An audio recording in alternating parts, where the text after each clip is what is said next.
check out the realistic shape. Stop behind that and have a conversation explores the art of thinking beyond the obvious. And today I have my special guest, creativity cultivator and licensed professional counselor, none other than Miss Marie Reisberg.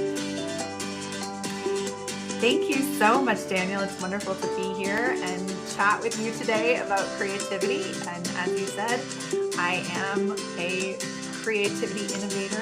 I'm also a creativity coach and a licensed professional counselor.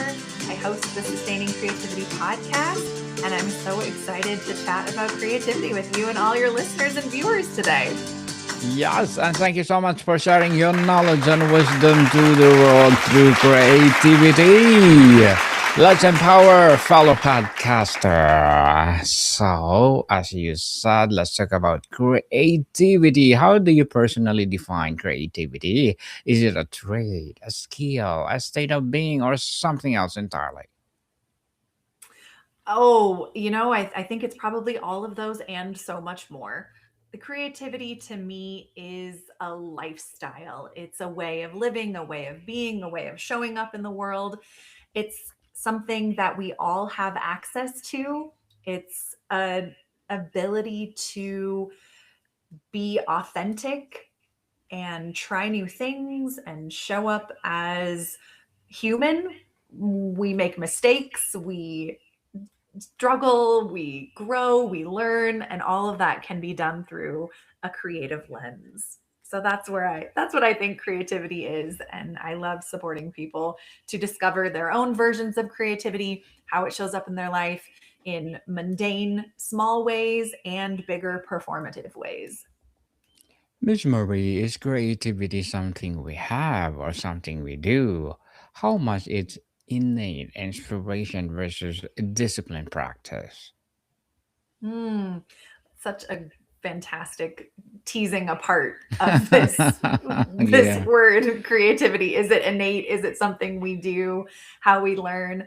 I think so much of it is innate. We all have capacity to be creative as children. We do a lot of pretend. We have make believe. We daydream. We have fantasy. We turn objects into something else. And that is such a gift of childhood. As we get Okay. older, Yes, a gift of that childhood. that changes often. And so there's definitely this experience of it's like a muscle. We have to flex and keep participating with.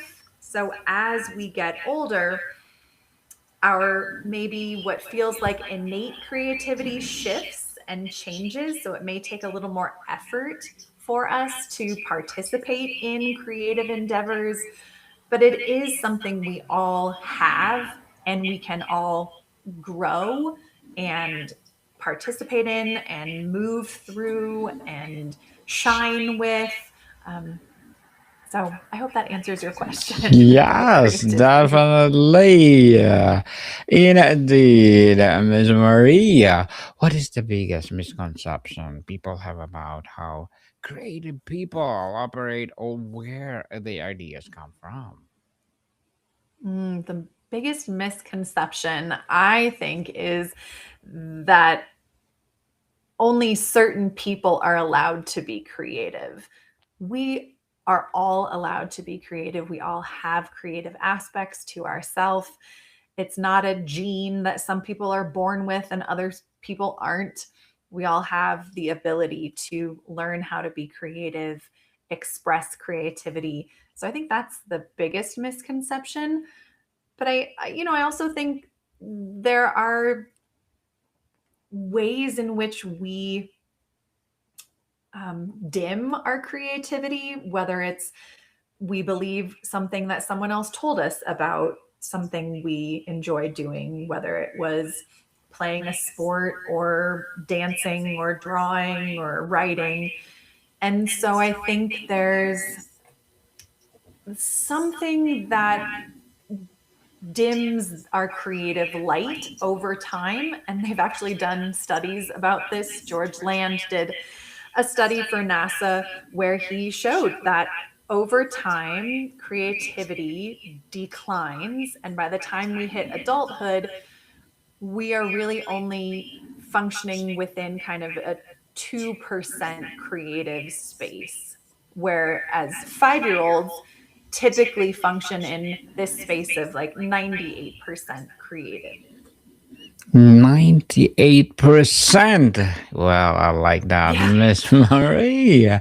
Why is it creativity, the act of making or imagining something new, so fundamental to you, to human fulfillment beyond just professional output?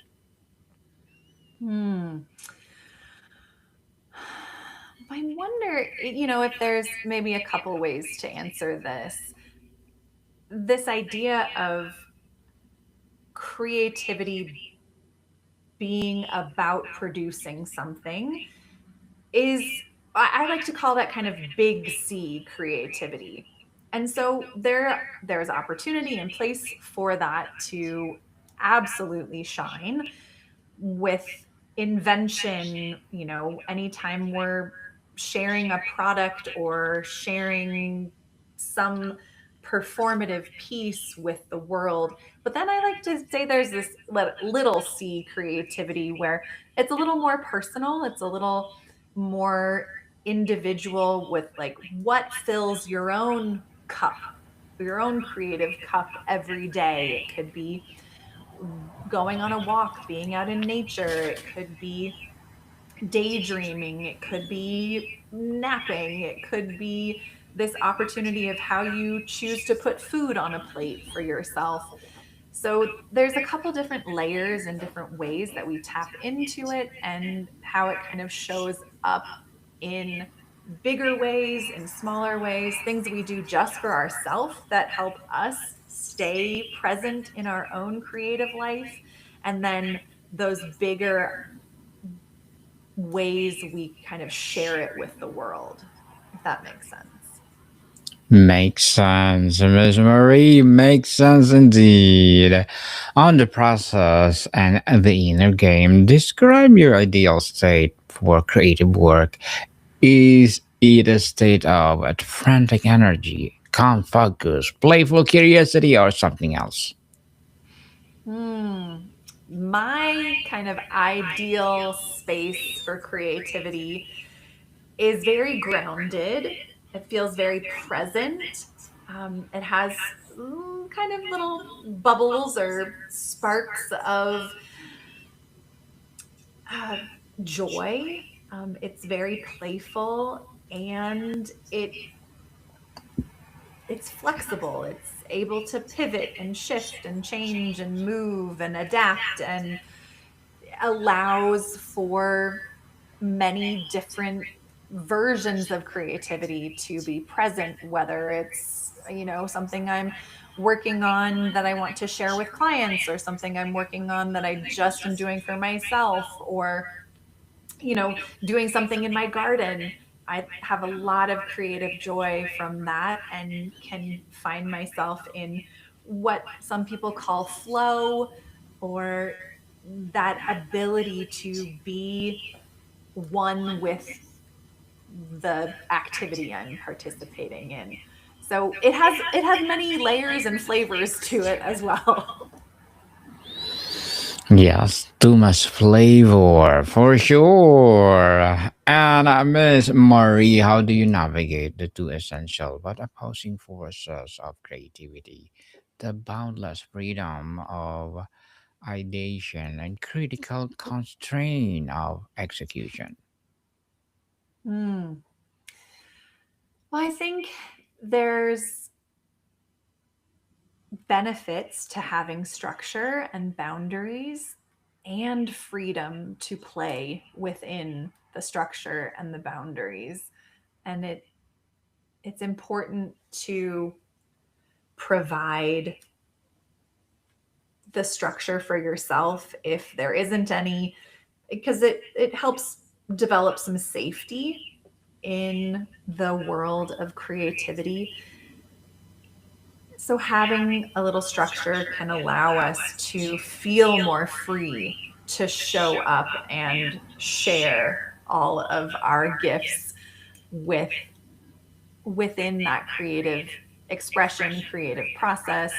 So, I think there's benefits of having the freedom to flow and change and move and grow, and then there's also really benefits to have the boundaries or the structures that we're flowing within. Yes, flowing within. I like that, Miss Maria.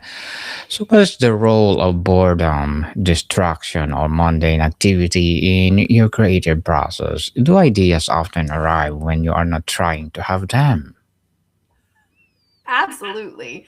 I love a good nap or a shower, or washing the dishes, that I don't have to think too much with my prefrontal cortex or cognitive evaluative part of my brain. I get to let that subconscious mind wander. And that's where, 75 or 78% of people have most ideas is in the shower when they're doing something they have done before, they don't have to think too deeply about. And so this ability to tap into our subconscious mind by engaging in more mundane tasks, could be folding laundry, it could be walking your dog, it could be, you know, taking a shower, taking a nap, daydreaming. There's definite benefits to it. And this idea of, I think boredom gets a bad rap. And especially in today's society where we're moving so quickly and there's stimulus from every direction, our brain isn't given the opportunity to be still or quote unquote be bored. And so generating some opportunities or some moments where we let our brain kind of quiet down and feel what boredom feels like and what might arise from that space of quietness or the sense of boredom. How are we using that to foster more creative ideas? How do you handle the inevitable bad ideas or the first clumsy draft, Ms. Marie? What is your mindset for moving through the ugly phase of creation? Mm. I love that. The ugly phase of Yes. creation. I don't know that I think there's any ugly phase. There are for sure challenging phases. And, this idea that, mm, you know, you throw out the first pancake. I don't know. Maybe agree partially with that, but this idea that any idea is worthy of exploring and allowing it to transform. And so sometimes we have to get all of it out in what may feel like a messier form, but that's okay. It's okay to have the mess, and then we get to move things aside and tease things apart and form it into the version we want. That But that first attempt at something may feel like there's a little stickiness to it, or it may not quite meet the ideas we've been holding in our mind, which is okay. It's okay for it to be messy. And I think sometimes people have a challenge with embracing the mess or embracing the chaos or the process. We're holding so tightly to the outcome that we forget that the process is actually what allows our creativity to flourish, to deepen, to spike and spark new ideas and new ways of seeing things. So it's really essential that we have this kind of mess that we get to sift through and uncover the diamond in the rough, so to speak. To polish. Yes. Yes, Miss Marie. So, how does the fear of judgment from others or our new inner critics stifle creativity? And how can we build Mm. resilience against it? Yeah. Those inner critics, inner and outer critics, can be very difficult to navigate. True. And the pieces that really help me is remembering that, you know, things we put out in the world are subjective. Not everyone is going to like it, and that's okay. The work I do isn't for everyone. The work someone else does isn't for everyone either. And there are audiences that will enjoy it and audiences that won't, and all of that is okay. But this inner critic piece of how do we work with our own internal barriers? I like to play around with them, say, give them voice, and how would that critic show up in this creative expression?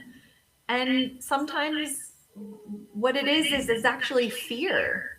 So how do you navigate fear of failing or fear of someone not liking you, or and recognizing that it's okay to fail. It's okay that not everyone likes you. It's it isn't about every being something for everyone. I think when we are too focused on trying to please every single person, we forget that this is something that's coming from us. So, how do we make ourselves happy? And then by doing that, it's actually drawing the people who want to see this, or the people who resonate with the work or the creative expression get to find it. And the people who don't resonate with it, they get to move on and find other things that they resonate with. But that inner critic, you know, we're allowed to have conversation with them. We're allowed to challenge them. It's, talking to those parts of ourself to gain more information. And then once we have information, maybe we can shift how we do something or how we show up with that part. So that's kind of how I work with inner critic and outer critic. Yes, definitely. And Miss Marie, as a podcast host, as well as a creativity cultivator and licensed professional counselor, what are your short term and long term goals? Oh my goodness, short term, long term goals. Short term goals, I want to have as many people as possible listen to my podcast and be talking about creativity. I think creativity is such a gift and such a tool for life. And the more we talk about it, and the more people who are curious about it and recognizing where it shows up in their life, the more beautiful this world will be. So, short term goals, and I guess that could be a long term goal too.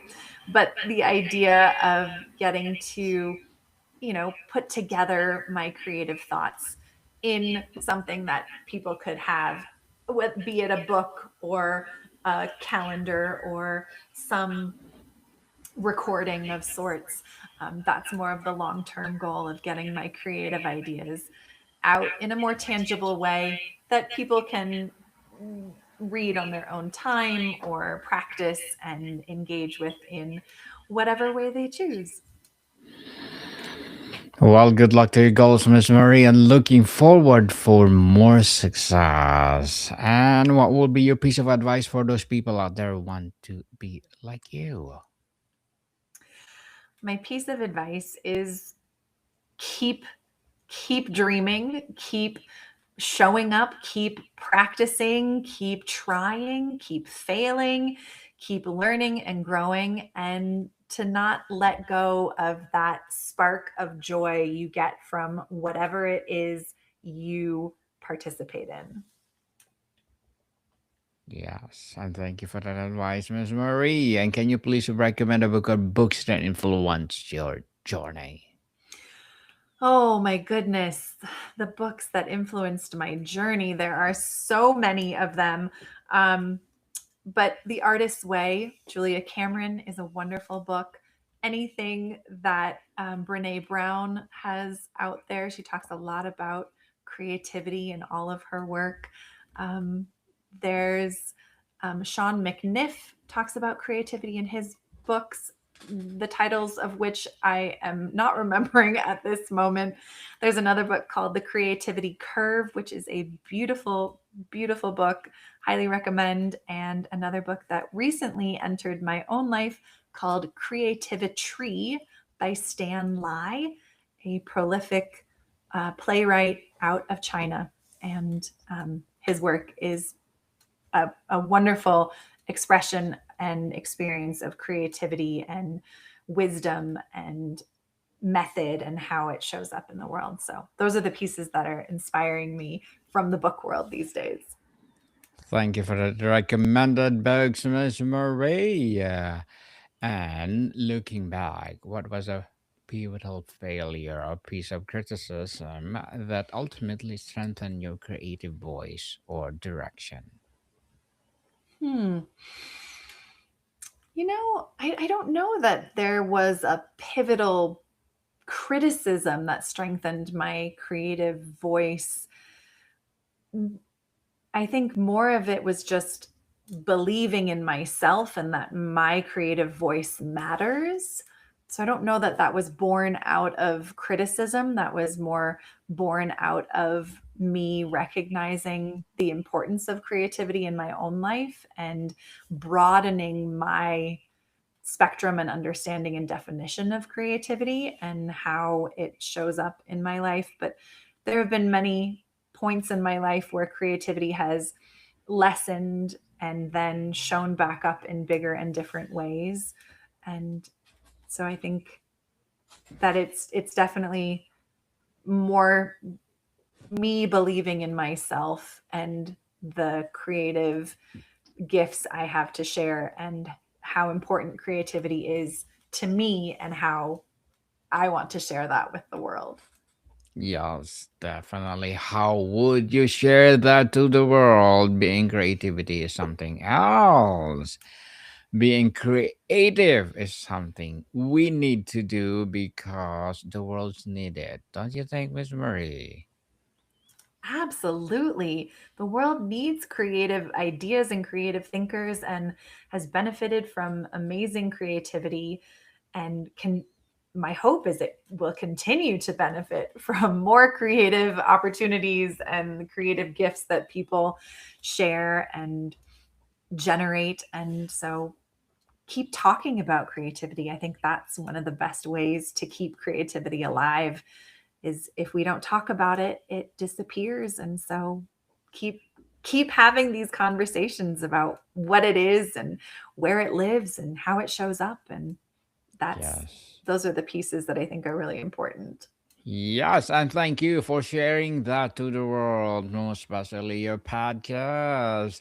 And before we wrap up our discussion for today, Miss Marie, I'm inviting you to please do listen to my other podcast, people, because my abstract essay is already in fifth season, abstract poetry in second season, and my book 101 review in fifth season too, comedy 101 in second season, and my food 101 in sixth season. This December, geography 101.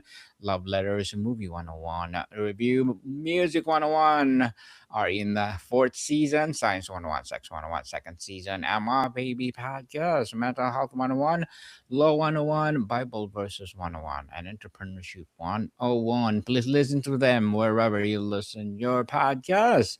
So, Miss Marie, ultimately in a world of AI and automation, what is the irreplaceably human core of creativity that we must protect and nurture? Heart. Our ability to have heart and compassion and connection and connect to ourselves and relate to other people with that heart, I think is what separates us from the AI world. And so keep connecting to yourself is, I think, the most important way to keep your own creativity alive. Keep trying new things, keep learning from other people, keep allowing yourself to be in relationship with other human beings in this world. Yes. Um, I think that's really important. Miss Marie Reisberg, thank you so much for sharing your knowledge and wisdom to the world once again. So, can you please invite our listeners to support your podcast, your advocacy, your projects, or anything you want to promote on Book 101? Thank you so much, Daniel. This has been such a treat getting to share all of this with your viewers and listeners today.